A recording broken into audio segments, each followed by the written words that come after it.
Assalamualaikum warahmatullahi wabarakatuh. A. Definisi filsafat pendidikan.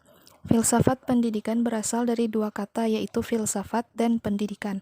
Filsafat secara bahasa Yunani berasal dari kata philos yang artinya cinta, sedangkan sophia artinya bijaksana. Maka filsafat berarti kajian mendalam tentang ilmu pengetahuan yang didasarkan atas kecintaan seseorang terhadap ilmu tersebut. Filsafat adalah ilmu yang mempelajari tentang kebenaran yang bersifat realistis, dan pendidikan merupakan proses mengubah sikap dan tingkah laku seseorang atau kelompok orang dalam mendewasakan manusia melalui upaya pengajaran dan latihan-latihan. Jadi, pengertian filsafat pendidikan itu sendiri yaitu ilmu yang mempelajari tentang kebenaran yang bersifat realistis sehingga dapat mengubah sikap dan tingkah laku seseorang atau kelompok dalam mendewasakan manusia melalui pengajaran dan latihan-latihan yang bersifat mendidik. B. Ruang lingkup filsafat pendidikan. Ruang lingkup atau objek filsafat pendidikan secara umum adalah segala hal yang menyangkut permasalahan kehidupan manusia. Namun, jika dijabarkan secara khusus, maka objek filsafat pendidikan melingkupi beberapa hal di bawah ini.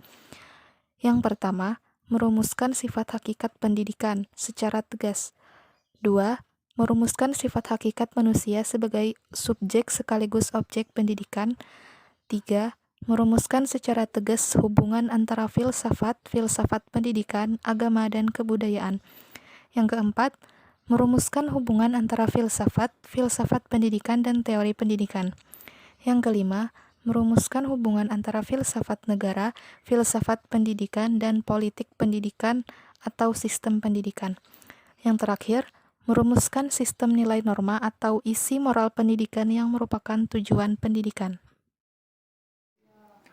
Tujuan filsafat pendidikan.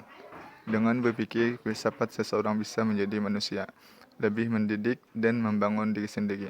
Seseorang dapat menjadi orang yang dapat berpikir sendiri, memberikan dasar-dasar pengetahuan, memberikan pandangan yang sintesis pula sehingga seluruh pengetahuan merupakan satu kesatuan. Hidup seseorang tersebut dipimpin oleh pengetahuan yang dimiliki oleh seseorang tersebut. Sebab itu, mengetahui pengetahuan terdasar berarti mengetahui dasar-dasar hidup diri sendiri.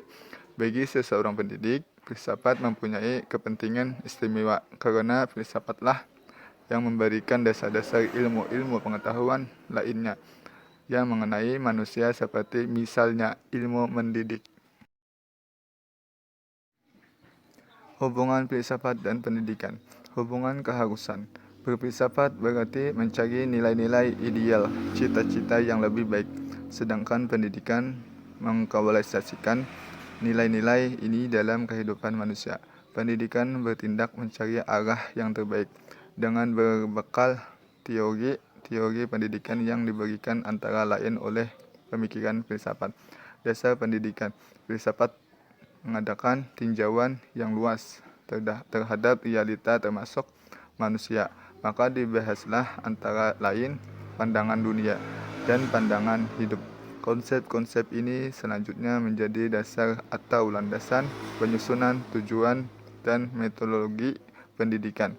Sebaliknya, pengalaman pendidik dalam realita menjadi masukan dan pertimbangan bagi filsafat untuk mengembangkan pemikiran pendidikan. Filsafat memberi dasar-dasar dan nilai-nilai yang sifatnya solen yang seharusnya. Sedangkan praksis pendidikan berusaha mengimplementasikan dasar-dasar tersebut, tetapi juga memberi masukan dari realita terhadap pemikiran ideal, pendidikan, dan manusia. Jadi ada hubungan timbal balik di antara keduanya.